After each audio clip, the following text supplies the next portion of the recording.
Water അതോറിറ്റിയുമായിട്ട് ബന്ധപ്പെട്ടിട്ടുള്ള ഒരു complaint നമ്മൾ ചെയ്തിട്ടുള്ളതിൻ്റെ ഡീറ്റെയിൽ ആണ് നിങ്ങൾ ഇപ്പോൾ ഇവിടെ കാണുന്നത്. ആ കംപ്ലൈന്റ് നമ്മൾ ചെയ്ത് കഴിഞ്ഞതിന് ശേഷം ഇപ്പോൾ 2 മാസത്തോളമായിട്ട് ഇപ്പോഴും താലൂക്ക് ഓഫീസിൻ്റെ മുന്നിൽ, അതേപോലെ തന്നെ നമ്മളുടെ ഫോറസ്റ്റ്, അതേപോലെ തന്നെ മജിസ്ട്രേറ്റ്, വിജിലൻസ്, ഈ പറഞ്ഞ പോലെയുള്ള എല്ലാ ഗവൺമെന്റ് ഉദ്യോഗസ്ഥരും വന്നു പോകുന്ന വഴിയിൽ വെള്ളം ലീക്കായിക്കൊണ്ടിരിക്കുകയാണ്. 24 hours ആണ് ഈ വെള്ളം ലീക്കായിക്കൊണ്ടിരിക്കുന്നത്. ഈ പറയുന്ന ആൾക്കാരുടെ ഒക്കെ വാഹനം ഈ വെള്ളത്തിന്റെ ലീക്കേജിലൂടെയാണ് പോകുന്നത്.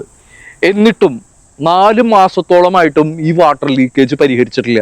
സാധാരണ ജനങ്ങൾ വെള്ളത്തിന് വാടക കൊടുക്കുന്ന അതേ സമയത്ത് നമ്മൾ 1916 എന്ന് പറയുന്ന വാട്ടർ അതോറിറ്റിയുടെ കംപ്ലൈന്റ് ഡെസ്കിലേക്ക് വിളിച്ചു പറഞ്ഞിട്ടും ഈ കംപ്ലൈന്റ് സോൾവ് ചെയ്യാതെ ഇപ്പോഴും മുന്നോട്ട് പോയിക്കൊണ്ടിരിക്കുന്നു. റോഷി അഗസ്റ്റിൻ എന്ന് പറയുന്ന വാട്ടർ അതോറിറ്റിയുടെ മിനിസ്റ്ററിന് പ്രോപ്പറായിട്ടുള്ള കോർഡിനേഷൻ ചെയ്യാനുള്ള കഴിവോ അല്ലെങ്കിൽ മാനേജ്മെന്റ് പ്രോപ്പറായിട്ട് മെയിൻറ്റെയിൻ ചെയ്യാനുള്ള കഴിവോ അദ്ദേഹത്തിനില്ല എന്നുള്ളതിൻ്റെ വ്യക്തമായിട്ടുള്ള ഒരു തെളിവാണിത്. ജനങ്ങൾ ഇനിയെങ്കിലും ഇതുപോലെ കഴിവില്ലാത്ത, അതായത് റോഷി അഗസ്റ്റിനെ പോലെയുള്ള കഴിവില്ലാത്ത മന്ത്രിമാരെ വിജയിപ്പിക്കാതിരിക്കുക. കാരണം ഇവിടെ അക്കോലൂമിൽ നോക്കുകയാണെന്നുണ്ടെങ്കിൽ ടോട്ടൽ 10,000-ന് മുകളിൽ കംപ്ലൈന്റുകളാണ് സോൾവ് ചെയ്യാതെ കിടക്കുന്നത്.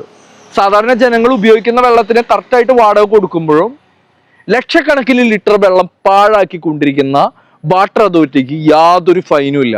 200 കോടിയോളം രൂപ ഫണ്ട് വന്നിട്ടും അവർക്ക് യാതൊന്നും ചെയ്യാനില്ല എന്നുള്ളിടത്ത് ഇതൊരു ജനദ്രോഹ നടപടിയാണെന്ന് ഓർമ്മിപ്പിച്ചുകൊണ്ട് ബൈ.